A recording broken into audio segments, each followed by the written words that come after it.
Hello guys, welcome to BMS वाला। आज हम स्वास्थ्य सेकंड प्रॉफ का लेक्चर लेके आए हैं, जिसमें हम रात्रिचर्या टॉपिक कवर कर रहे थे और आज हम रेस्टलेस लेग सिंड्रोम कवर करेंगे, जिसे हम विलीस एक्बोम डिजीज भी कहते हैं।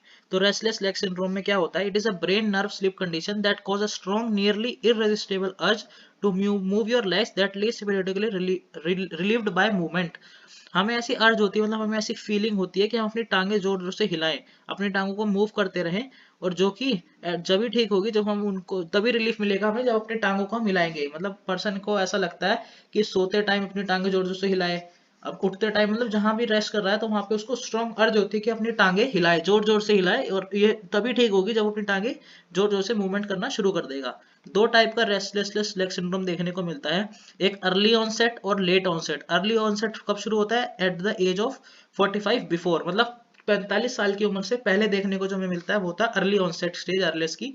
और लेट ऑनसेट आरएलएस किसको कहते हैं? जब 45 एज हो जाती है उसके बाद की स्टेज को हम आरएलएस लेट ऑनसेट कहते हैं। उसके बाद हमें सिम्टम देखने को क्या क्या मिलते हैं? Uncomfortable sensation in your leg that makes you want to move them. हमें एक अनकंफर्टेबल सी सेंसेशन, झंझनाहट सी होती रहती है हमारी टांगों में, जिससे हमें क्या करता है कि अगर हम अपनी टांगे हिलाने की हमें अर्ज होती है कि अपनी टांगे हम हिलाते रहें। Sensation get worse when you are resting. सबसे ज्यादा सेंसेशन कब होती है? जब हम रेस्ट करने की कंडीशन होते हैं, मतलब हम जैसे सो रहे हो, लेटे हो, तब हमें सबसे ज्यादा सेंसेशन देखने को मिलती है अपनी टांगों में। Relief of discomfort when you move your leg. और रिलीफ कब मिलेगा इस डिस्कम्फर्ट से? जब अपनी टांगे हम मूव करना शुरू करेंगे। ट्विची लेग्स और leg jerks in evening and during sleep, मतलब सोते सोते या फिर शाम के टाइम हम अपने लेग में ट्विची लेग्स और लेग जर्क जोर जोर से झटके देखने को अपने आप ही बॉडी ऐसा शो करती है, देखने को हमें मिलते हैं। स्लीप डिस्ट्रप्शन, डिफिकल्टी फॉलिंग असलीप और स्टेइंग असलीप।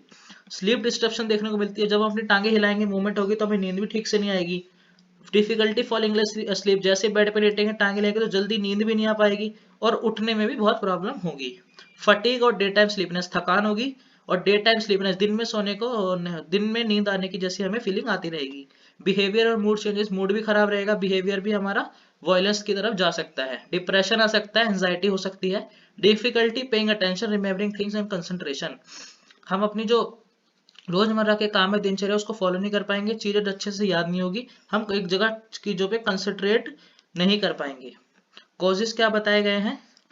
जेनेटिक कॉज बताया गया, you are inherit RLS during conception if it is a genetic trait. ये एक ऑटोसोमल डोमिनेंट जेनेटिक ट्रेट होता है, जो कि हम अपने बर्थ से ही हमें देखने को मिल सकता है। जेनेटिक होता है, मतलब माता पिता से ट्रांसफर होता है। अगले आती है आयरन डेफिशिएंसी। अगर किसी की बॉडी में आयरन की डेफिशिएंसी है, तो उसका जो नॉर्मल ब्लड लेवल है उसके अंदर देखने को मिलेगी, और इसकी वजह से क्या होगा? आरएलएस होगा। मेडिकेशंस, अगर हम एंटाहिस्टामिन्स यूज करते हैं, एंटी डिप्रेसेंट यूज करते हैं, एंटी नोजिया मेडिकेशन यूज करते हैं, जिसकी वजह से क्या होता है? आरएलएस की प्रॉब्लम हो सकती है वाली मेडिसिन अगर हम कंटिन्यू यूज करते हैं तो। आगे इसमें क्या बताया गया? ट्रीटमेंट क्या ले सकते हैं हम? Iron supplements taken with vitamin C. Iron के सप्लीमेंट ले सकते हैं हम, और विटामिन सी के साथ दोनों को कंबाइन करके खा सकते हैं। एंटी सीजर मेडिसिन ले सकते हैं, गाबापेंटिन, प्रीगाबलिन जैसी।